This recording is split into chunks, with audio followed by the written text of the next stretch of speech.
The brand new channel, of which I'll be talking about personal finance. We are not going to bore you with a lot of figures, but however, we'll try and just common sense, to talk about common sense, how we turn common sense into money, into a bank. The first topic which we're going to touch about is about renting versus buying. We are not going to talk about what are the advantages of renting over buying. However, we are going to talk who should rent, because they are not all people. We know that there is a stigma attached to renting, but who should rent? If someone has no unrealistic budget, is operating on a shoestring budget, he does not have his finances in order, that is the very good candidate for renting. You are better off writing checks to a landlord on a month-by-month basis and never try and call yourself, knot yourself up, force yourself into buying a house. And the second category of people who should rent is if you have variable income. Your income is not stable. This month you are making $1,000. The next month, $500. The next month, $2,000. The next month. In that situation, you are better off renting than buying. The third category of people who should rent are if you are seasonal employed. There are people who, like, say, work in certain industries. We are not going to go through the industries here. But however, if you are just working seasonal employment, you work here, maybe some jobs you work in summer, in winter your job disappears. Maybe you work in winter, in summer your job disappears.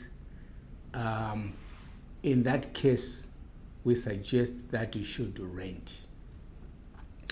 And also, bear in mind there is this BS that renting is the same as buying. That is not true.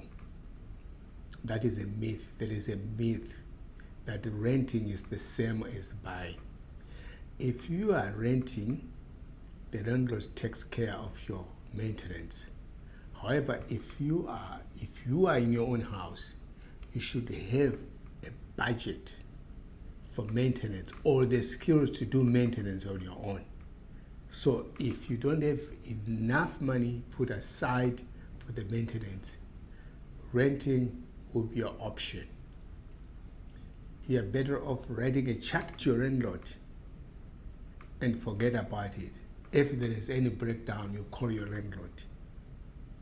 He comes in and fixes everything. Or in most cases, they would engage a contractor to do that for them, right? And also, if you struggle to raise the down payment for your house, and you wipe out all your savings in order to get into a house, in this case, we suggest that you are better off sticking with the renting until you are at a situation where you are financially stable to buy your own house. So in that case, renting will be a very good option. You are better off writing those checks to your landlord and forget about buying. Another category of people who should also rent if you are oftenly moving. If you are moving every now and then, you are moving. Because there are costs associated with the buying, like the legal fees, the transfer fees, etc., etc. Those who wipe out your equity you would have built into that house. So if you are often moving, just to stick with renting for now until you can be stable in one place. and then you can buy.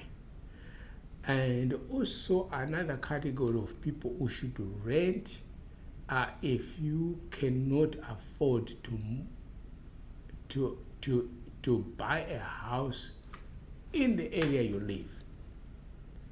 Certain, like I'm up here in Canada, houses have become very expensive in recent years, especially since 2012, 2015. The prices have gone astronomically high. And if you live in areas like Toronto and Vancouver, you're looking at $1 million, $1.5 million. And if you are operating on a salary of only like a monthly salary of like $2,000 to $3,000, that is out of your reach, then you're better off like writing those rental checks to your landlord. So renting will be an option. And also, another category of people who we are going to talk about who should be renting are people who are carrying too much consumer debt.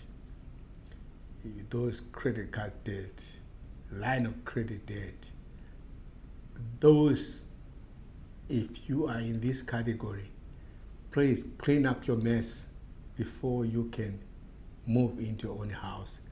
Bear in mind, earlier on we talked about the cost of maintenance. If you're in your own house, will kill you. So there's a lot of maintenance to be done. On average, certain, like say in Toronto, you're looking at about an extra of about $30,000 a year, $40,000 a year in maintaining your own house. So you're better off writing those rental checks to your landlord rather than buying your own house.